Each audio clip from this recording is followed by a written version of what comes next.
आणि बुलेटिनच्या सुरुवातीला बातमी आहे मालवणमधून। मालवणमधला शिवाजी महाराजांचा पुतळा आणि आजूबाजूच्या परिसराच्या सुशोभीकरणासाठी सरकार आणि नेव्हीने तब्बल 6 ते 6.5 कोटी रुपये खर्च केल्याचे समोर आले।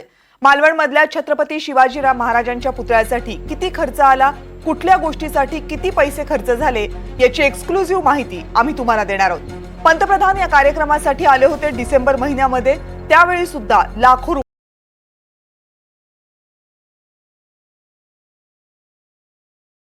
कोसळला।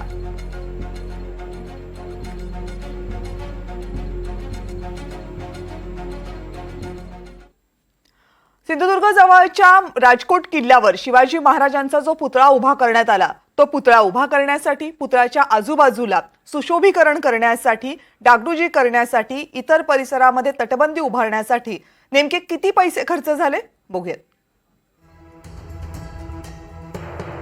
पुतळा उभारणीसाठी 2,40,00,000 रुपये राज्य सरकारनं नौदलाला दिले होते। पुतळा परिसराचं सुशोभीकरण करण्यासाठी, प्रवेशद्वाराचं बांधकाम करण्यासाठी 29,38,208 रुपयांचा खर्च झाला। पुतळ्याच्या परिसराचं लँडस्केपिंग करण्यासाठी म्हणजे आजूबाजूला सुशोभीकरण करण्यासाठी 29,54,399 रुपयांचा खर्च करण्यात आला। सुशोभीकरण करण्यासाठी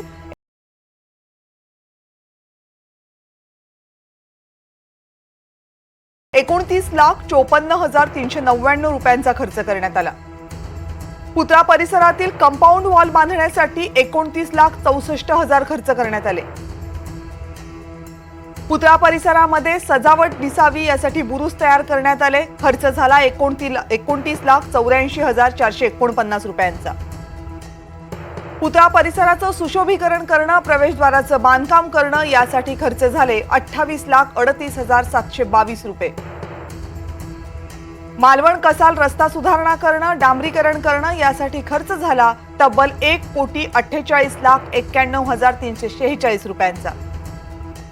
पंतप्रधान नरेंद्र मोदी यांच्या उपस्थितीमध्ये आणि पंतप्रधानांच्या हस्ते या पुतळ्याचं अनावरण करण्यात आलं होतं आणि पंतप्रधानांच्या याच दौऱ्यानिमित्त एक तात्पुरतं हेलिपॅड उभं करण्यात आलं, ज्यासाठी 53,98,759 रुपयांचा खर्च झाला।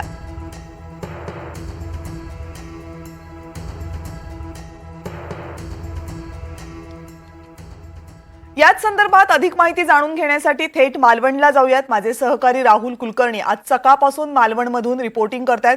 राहुल, सकाळपासून पाहतोय ज्या ठिकाणी हा पुतळा उभा केला होता त्या ठिकाणची अवस्था तुम्ही दाखवलीत, त्यानंतर जवळपास 1.5-2 तास झालेला राजकीय राडा आपण सगळ्यांनी बघितला, त्यानंतर आलेल्या नेत्यांच्या प्रतिक्रिया पाहिल्या आणि अगदी काही क्षणांपूर्वी मालवणकरांनी दिलेल्या या सगळ्यातल्या प्रतिक्रिया सुद्धा बघितल्या।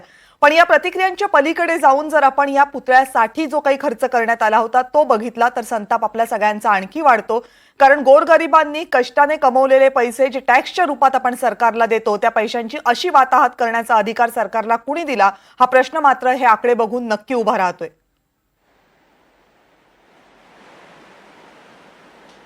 कविता, माझ्या हातामध्ये ते सगळे टेंडरची कागदपत्र आहेत। कारण काय म्हटलं जात होतं की तो जो 24 वर्षाचा मुलगा, आता त्याच्यात पण नवीन माहिती अशी कळाली आहे, तो 24 वर्षाचा मुलगा नसून तो 39 वर्षाचा मुलगा आहे। दुसरी धक्कादायक माहिती अशी कळाली आहे की ज्या दिवशी पंतप्रधानांनी लोकार्पण केलं पुतळ्याच्या, त्याच्या 5 दिवस आधी छत्रपती शिवाजी महाराजांच्या पुतळ्याचा डावा हात हा खुब्यापासून निखळला होता। आणि आताची जी दृश्य आपल्या जर आपण त्याची वॉल करतो, एका हातामध्ये महाराजांच्या तलवार आहे आणि दुसऱ्या हातामध्ये महाराजांचा असा हात आहे। त्याचं आत्ता एक्सक्लुझिव्ह जे कारण मला कळलेलं आहे ते असं आहे की तो 5 दिवस आधी हातच निखळलेला होता। इतक्या उत्तम दर्जाचं ते काम केलंय। आणि म्हणून जेव्हा मी हे बघायला गेलो की अरे पैसे यांनी किती खर्च केलेत, तर 2,40,00,000 रुपये त्या पुतळ्यासाठी नाविक दलाला देण्यात आले होते। ते आपण सांगितलं, ग्राफिक्स पण महाराष्ट्रानं बघितलं। 3 ठिकाणी पंतप्रधानांच्या आगमनानिमित्त तात्पुरते हेलिपॅड करण्यात आले। एका ठिकाणच्या हेलिपॅडचा खर्च आहे 53,98,000, दुसऱ्या ठिकाणच्या हेलिपॅडचा खर्च आहे 92,98,000 आणि तिसऱ्या ठिकाणच्या हेलिपॅडचा खर्च आहे 93,64,000। म्हणजे जेवढा खर्च पुतळा उभारणीसाठी साधारणपणे 2,40,00,000 रुपये झाला, तेवढाच खर्च तात्पुरत्या स्वरूपाच्या ह्या हेलिपॅडसाठी झाला। आणि हे आपलं म्हणणं नाही, तर या संदर्भात आता काही राजकीय प्रतिक्रिया पण यायला लागलेल्या आहेत।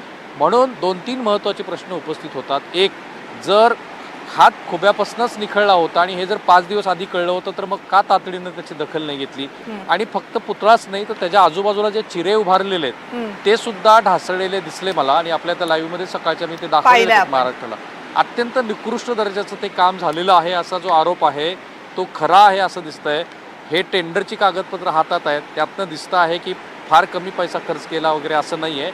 पुरेसा व्यवस्थित पैसा खर्च केला. महाराष्ट्र सरकारनं नेव्हीला पैसे दिले होते ही नवीन माहिती आहे कविता. यामध्ये आता नेव्हीनं आणखीन काही पैसे खर्च केलेत का ही माहिती येणं अपेक्षित आहे. मात्र जे आकडे आता समोर आलेत ते सुद्धा डोळे विस्फारून टाकणारे आकडे आहेत राहुल. आणि म्हणूनच प्रत्येकाला हा प्रश्न पडलाय की इतका पैसा खर्च झाला असेल आणि इतक्या निकृष्ट दर्जाचं काम झालं असेल तर महाराष्ट्र राज्य सरकारच्या सगळ्या शासकीय यंत्रणा करत काय होत्या. राहुल, तुम्ही राहाच आपल्यासोबत. आणखीनही याच संदर्भातल्या काही महत्त्वाचे अपडेट जाणून घ्यायचे.